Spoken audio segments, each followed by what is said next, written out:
오늘 말씀은 마태복음 5장 13절부터 16절까지의 말씀입니다. 너희는 세상의 소금이니 소금이 만일 그 맛을 잃으면 무엇으로 짜게 하리요? 후에는 아무 쓸데없어 다만 밖에 버려져 사람에게 밟힐 뿐이니라. 너희는 세상의 빛이라. 산에 있는 동네가 숨겨지지 못할 것이요 사람이 등불을 켜서 말 아래 두지 아니하고 등경 위에 두나니 이러므로 집안 모든 사람에게 비치느니라. 이같이 너희 빛이 사람 앞에 비치게 하여 그들로 너희 착한 행실을 보고 하늘에 계신 너희 아버지께 영광을 돌리게 하라. 아멘. 지난주 우리는 천국의 열쇠는 거룩한 복음의 강설과 권징이다라는 사실을 함께 나누었습니다. 오늘 이 말씀에서 복음의 거룩한 강설은 잘 이루어지고 있지만 권징이 퇴색되거나 약화된 현실을 우리는 경험하고 있죠. 교회 안에서 어떤 잘못을 저질렀을 때 교회가 올바른 권징을 시행하려고 해도 성도들이 교회를 쉽게 떠나거나 또는 이것을 우습게 여기고 행하는 모습들을 보게 됩니다. 그래서 권징의 신실한 시행은 바른 교회를 이루는 아주 중요한 일일 뿐만 아니라 우리가 이 권징의 바른 시행을 통하여 거룩한 교회, 주님의 바른 교회를 이뤄가는 일들이 얼마나 중요한가라는 사실을 우리가 지난주 함께 나누었죠. 자, 오늘은 이제 제3부 우리의 감사에 관하여 함께 나누게 됩니다. 32주일부터 이제 52주일까지는 우리의 감사에 관하여 이야기합니다. 우리가 함께 나누는 이 하이델베르그 요리 문답은 총 129개의 문답으로 이루어져 있어요. 1문과 2문은 총론이고요.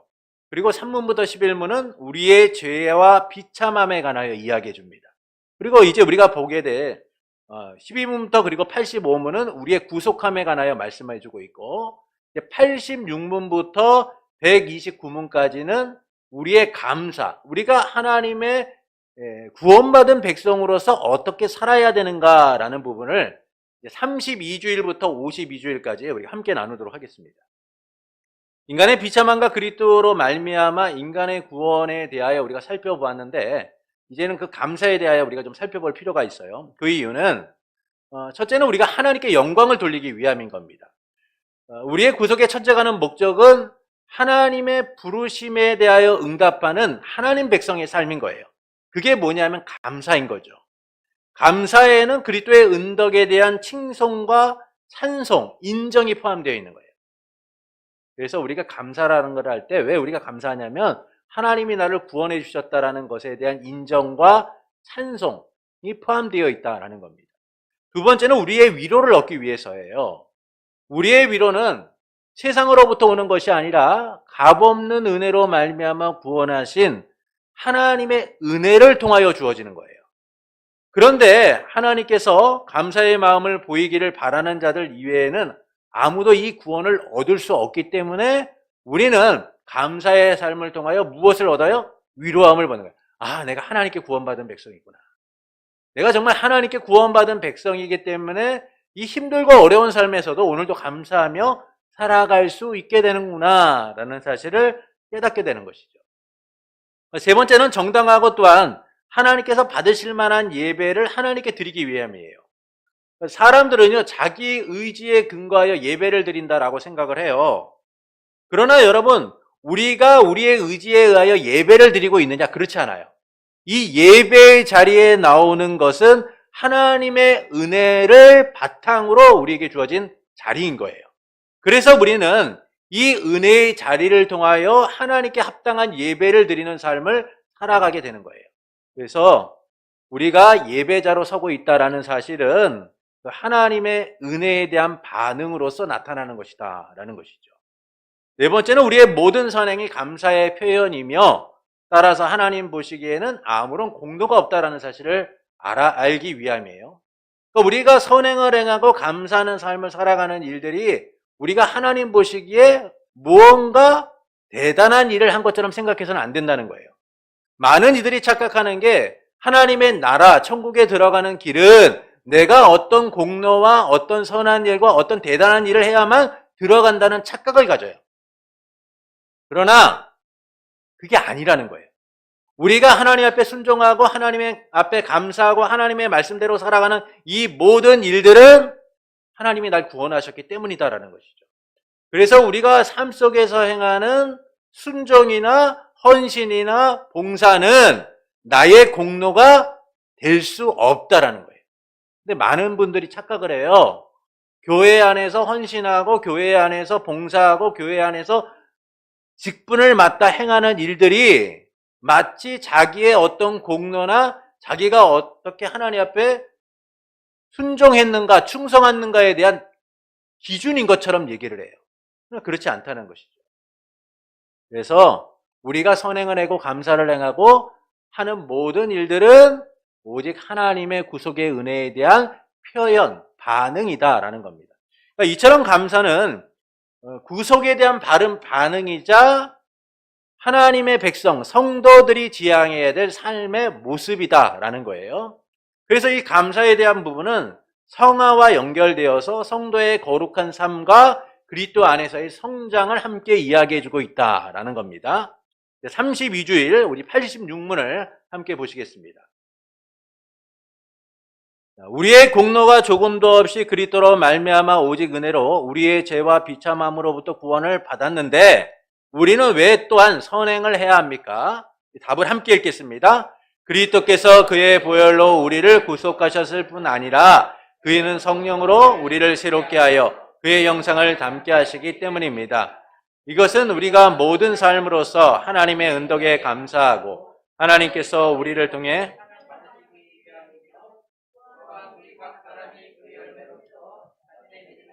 신을 얻고 경건한 삶으로서 다른 사람을 그리스도에게로 인도하기 위함입니다. 자, 구원받은 우리가 왜 선행을 해야 합니까?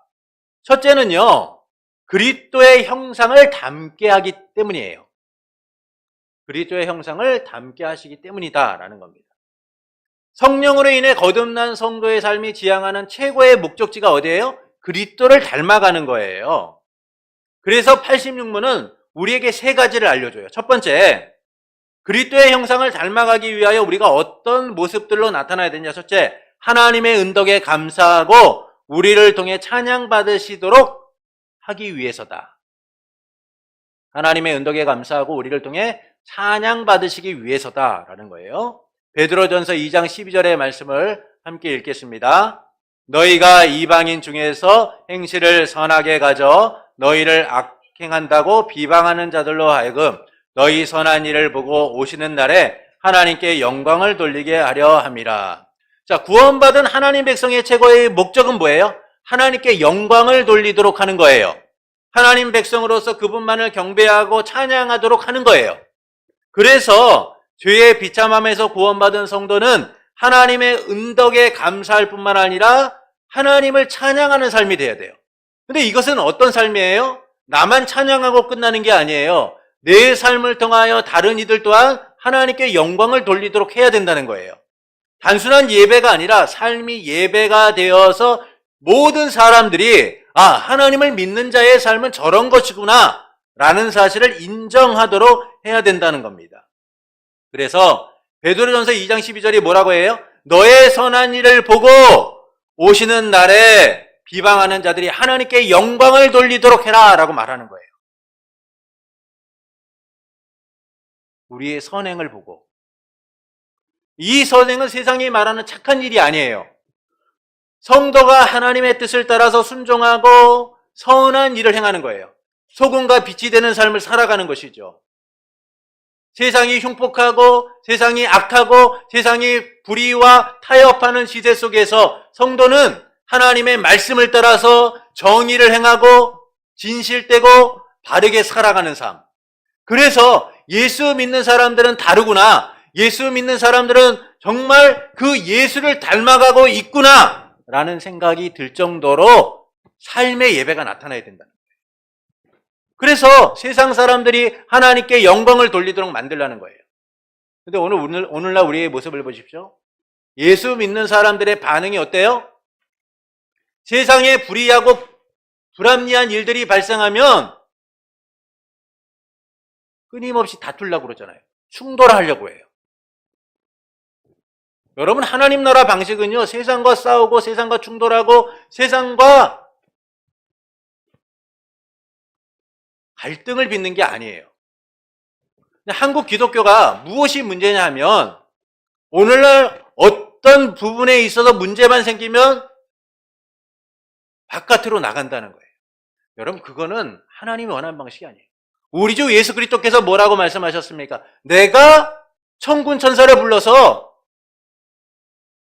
이 땅을 뒤엎으려고 하면 그거 문제가 되지 않는다. 주님이 우리에게 보이신 하나님 나라의 방식은 뭐예요? 자기를 버리신 거예요. 자기 희생을 통하여, 자기 부인을 통하여 하나님의 나라가 우리 가운데 오도록 만드신 거죠. 그래서 주님이 우리에게 말씀하신 하나님 나라의 방식이 뭐예요? 의를 위하여 핍박받는 삶이에요.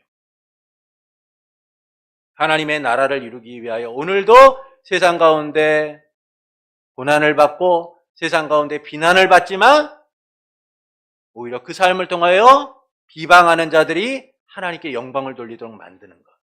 이것이 바로 하나님 나라 백성인 우리의 삶 가운데 나타나야 될 삶의 모습인 거예요. 두 번째는 열매로서 자기의 믿음의 확신을 얻게 하도록 하기 위함이에요. 갈라디아서 5장 6절과 22절부터 23절의 말씀을 우리 함께 읽겠습니다. 그리스도 예수 안에서는 할례나 무할례나 효력이 없으되 사랑으로서 역사하는 믿음뿐이니라. 오직 성령의 열매는 사랑과 희락과 화평과 오래 참음과 자비와 양성과 충성과 온유와 절제니 이 같은 것을 금지할 법이 없느니라. 자, 믿음은요, 그 자체로서 증명이 돼야 돼요. 우리가 믿음이 있다라고 하는데 그 믿음이 정말 세상 속에서 증명되고 있느냐, 우리의 믿음이 세상 속에서 보여지고 있느냐라는 거예요. 주의 형제 야고보는 행함이 없는 믿음은 죽은 믿음이다라고 얘기했어요. 왜 이런 얘기를 합니까? 우리의 믿음으로 증명하라는 거예요. 너가 믿음이 있다라고 말은 하고, 너가 믿음이 있다라고 예배는 드리고, 너가 믿음이 있다라고 그렇게 살아가고 있는데 정말 너는 그렇게 살고 있느냐? 너의 믿음이 증명되고 있느냐? 그렇지 않다는 것이죠. 여러분, 이게 오늘날 우리 성도들이 갖고 있는 딜레마인 거예요. 주 앞에 나와 예배는 드리고 주 앞에 나와서 기도는 하고 주 앞에 감사의 찬송을 부르고는 있지만 실제 삶에서 믿음으로 증명하고 있느냐라는 것이죠. 내가 처해 있는 삶의 환경과 어려움 속에서 나는 나의 믿음을 증명하고 있느냐는 거예요. 세상 사람들처럼 똑같이 낙심하고 똑같이 무너지고 똑같이 힘들어하는 우리의 삶 속에 우리의 믿음이 증명되고 있느냐라는 거예요. 그렇지 않다는 것이죠. 그래서 믿음으로 증명하도록 하기 위해서 이 감사의 삶이 중요하다는 거예요. 말로만 믿음이 있다고 하면서 열매를 맺지 못하는 삶은 그건 죽은 믿음인 거죠. 성도는 자기의 믿음을 통해서 열매를 맺고 확신 가운데 가는 거예요. 어제는 내가 참 누군가에게 화도 잘 내고 또 누군가에게 직선적인 말을 해서 상처도 주고 그랬는데 오늘 생각해 보니까 이건 너무 내가 하나님 믿는 사람으로 좀 잘못한 것 같다. 그래서 그 사람에게 좀 더 온유한 모습을 보이고 좀 더 부드러운 말을 하고 그리고 내일은 더 아름다운 말로써 그 사람과의 관계를 이루고 살아가는 것. 그러니까 성도의 삶은요, 끊임없이 나의 믿음을 증명하는 건데 그 믿음의 증거들이 뭘로 나타나냐면 삶의 열매로 나타나는 거예요. 그래서 10년이 지나고 20년이 지나고 30년이 지나도 여전히 그 모습 그대로 살아가고 있다면 우리가 좀 생각해 봐야 돼요. 야, 나는 정말 열매 맺는 하나님 백성으로 살아가고 있느냐. 주님이 뭐라고 말씀하세요? 열매로서 알 수 있다는 거예요. 내가 구원받은 백성인지 아닌지 열매로서 알 수 있다는 거예요. 그래서 우리의 삶이 이전보다 더 온화해지고 더 충성되고 더 평화를 이루고자 하는 그런 모습들, 사랑의 성령의 열매들을 맺어가고 있는 삶이라고 한다면 우리는 그렇게 위로를 얻는 것입니다. 내가 정말 주님의 은혜로 살아가고 있구나 라는 사실을 발견하게 되는 거예요.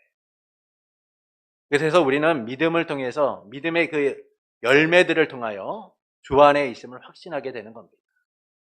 세 번째는 경건함으로 다른 사람을 그리스도에게 인도하기 위함이에요. 그리스도에게 인도하기 위함입니다. 마태복음 5장 16절을 함께 읽겠습니다. 이같이 너희 빛이 사람 앞에 비추게 하여 영광을 돌리게 하라. 하나님 백성의 선행은 하나님께로 믿지 않는 자들을 인도하는 거예요. 이는 우리의 선행이 의가 되거나 구원의 길이 된다는 게 아니에요. 우리의 선행은 하나님 앞에 내세울 게 없습니다. 우리의 선행은 베푸신 은혜에 대한 감사이고 당연한 반응인 거죠. 그러나 하나님께서는 이와 같은 우리의 선행을 통하여 감사의 삶을 통하여서 하나님의 나라를 드러내길 원하시는 거예요. 하나님의 나라를 넓혀가길 원하시는 겁니다.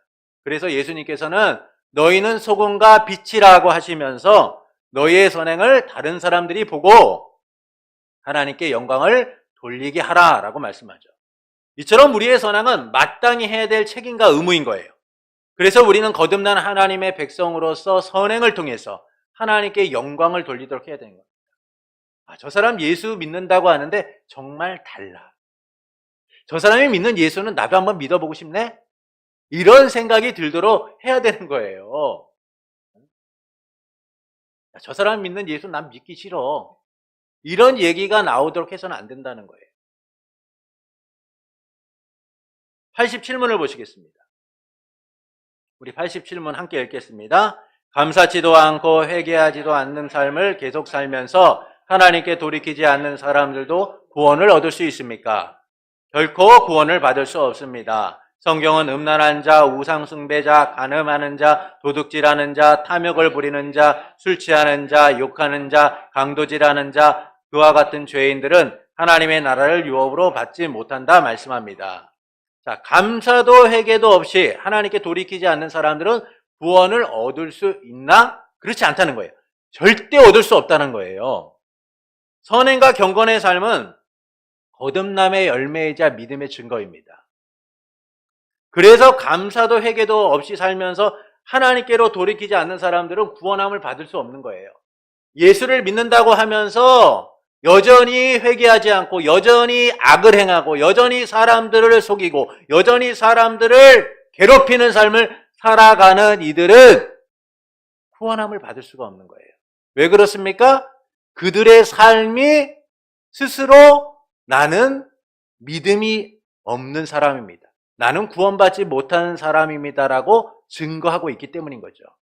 그래서 우리가 정말 구원받은 백성이라면 믿음의 열매, 삶의 열매로서 그것을 나타내야 한다라는 거예요. 열매서 안다는 말씀처럼 거듭난 성도의 삶은 성령의 열매와 같이 선한 열매들이 맺혀질 수밖에 없는 거예요. 그렇지 않고 육신의 열매를 맺거나 악한 열매를 맺는 삶은 스스로 거듭난 성도의 삶이 아님을 증거하고 있는 거예요. 이게 여러분 얼마나 끔찍한 일인지를 생각해 봐야 돼요. 여러분 교회 안에는 모두 다 알고만 있는 게 아니에요. 주님이 뭐라고 말씀합니까? 보이지 않는 교회는 하나님이 택정하신 자들이 있지만 이 땅의 교회, 보이는 교회에는 알곡도 있고 가라지도 있다라고 말씀하셨죠. 우리 안에는 믿는 자도 있고 믿는 척 하는 사람들도 있다라는 거예요. 가라지와 같은 존재들도 있다는 거죠. 그래서 우리는 우리의 삶을 좀 살펴볼 필요가 있는 거예요. 내가 하나님의 말씀대로 열매를 맺고 있는 것인가? 뭔가 급작한 변화가 아니라 내 삶이 오늘, 내일, 그리고 이 오랜 세월의 삶 동안 조금씩 변해가고 있는가? 정말 주님을 갈망하고 주님을 닮아가고 있는가라는 삶을 살펴볼 때 그렇게 되어가고 있다면 우리는 구원받은 하나님의 백성임을 나타내 주는 것이죠. 그러나 10년이 지나도 20년이 지나도 여전히 변하지 않고 저 사람은 바뀌지도 않아 라는 얘기를 듣고 살아가고 있다면 그것은 우리가 다시금 되돌아봐야 될 문제라는 겁니다. 악행을 행하면서도 감사하지 않고 성도라고 말하거나 믿음이 있다라고 말하면서도 열매 맺지 못하는 삶을 살아가는 이들은 구원받지 못한 자일 수 있다라는 것이죠. 왜냐하면 참된 믿음과 회심은 열매로서 나타나기 때문인 거예요. 성경은 음란한 자, 우상숭배자, 간음하는 자, 도둑질하는 자, 탐욕을 부리는 자, 술 취하는 자, 욕하는 자, 강도질하는 자, 그와 같은 죄인들은 하나님의 나라를 유업으로 받지 못한다고 해요. 이 사람들의 모습이 뭐예요? 열매를 맺지 못한 삶인 거예요. 전혀 회개하지 않고 전혀 주님을 닮아가고자 하지 않는 전형적인 사람들이라는 것이죠. 그래서 고린도전서 6장 9절부터 10절이 다음과 같이 말씀합니다. 우리 함께 읽겠습니다. 불의한 자가 하나님의 나라를 유업으로 받지 못할 줄을 알지 못하느냐? 미혹을 받지 말라. 음행하는 자나 우상숭배하는 자나 간음하는 자나 탐색하는 자나 남색하는 자나 도적이나 탐욕을 부리는 자나 술 취하는 자나 모욕하는 자나 속여 빼앗는 자들은 하나님의 나라를 유업으로 받지 못하리라. 이처럼 회개하지 않고 악을 행하는 사람들은 하나님의 나라를 유업으로 받지 못하는 거예요. 거듭난 성도는 하나님의 은혜에 반응하여 감사와 선행이 나타날 수밖에 없어요. 하나님께서 우리를 그렇게 성장시키시고 선한 열매를 맺도록 하시기 때문인 겁니다. 그래서 거듭난 성도는 성령의 역사를 통하여 자기를 살피게 되는 거예요. 주님, 내가 하나님의 말씀대로 살아간다라고 했는데 내가 정말 잘 살고 있나요? 내가 하나님의 말씀대로 살아가고 있나요? 라고 살펴보고, 하나님, 내가 정말 하나님의 말씀대로 살아가지 못하고 있다면 저를 용서하여 주시옵소서라는 고백이 나타날 수밖에 없는 것이죠. 죄의 심각성을 깨달아 고백하고 성장에 이르게 되는 거예요. 그걸 누가 만드는 거예요? 주님이 우리를 통하여 깨닫도록 만드시는 거예요. 만약 세월이 흐름에도 여전히 변하지 않고 있다면 주 앞에서 회개하고 감사와 선행의 삶을 살기 위하여 힘써야 돼요.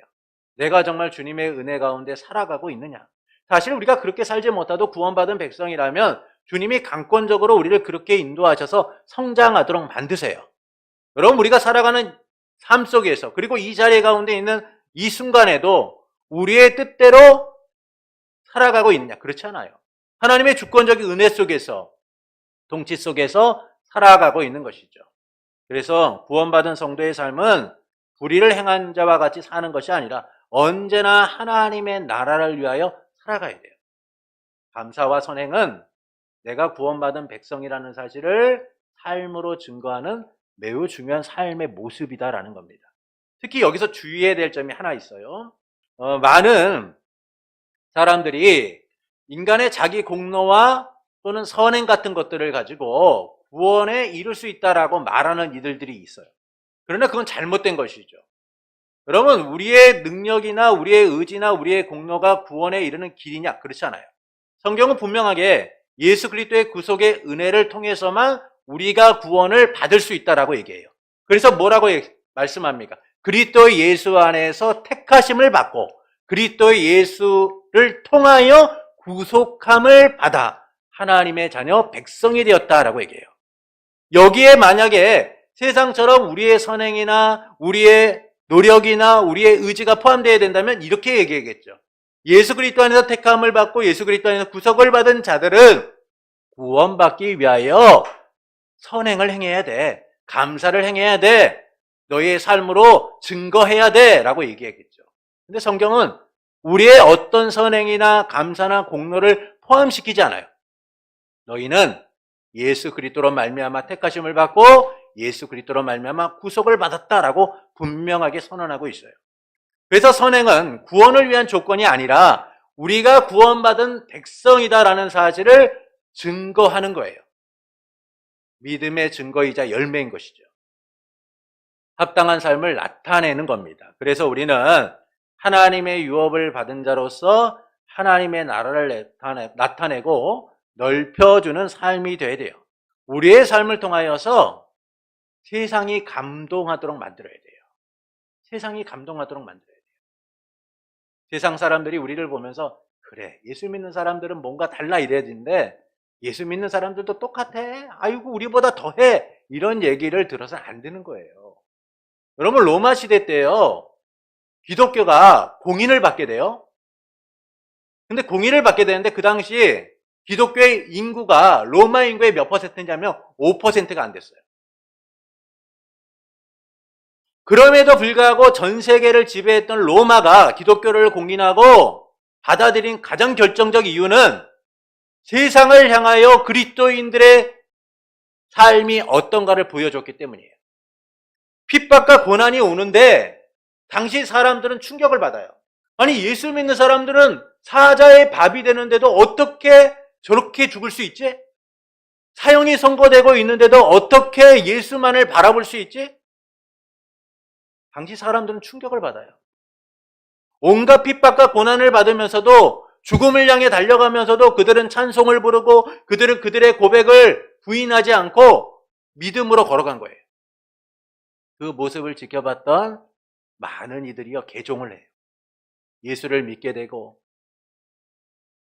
하나님을 섬기게 되죠. 여러분, 우리가 세상을 지배하고 세상을 이겨낼 수 있는 방법은요, 세상과 똑같이 싸워서는 안 되는 거예요. 우리의 삶을 통하여 증거해야 돼요. 주님이 십자가의 길을 가신 것처럼 우리의 십자가를 짊어지고 나아가야 돼요. 그래서 세상이 나의 삶을 통하여 반응하도록 만들어야 돼요.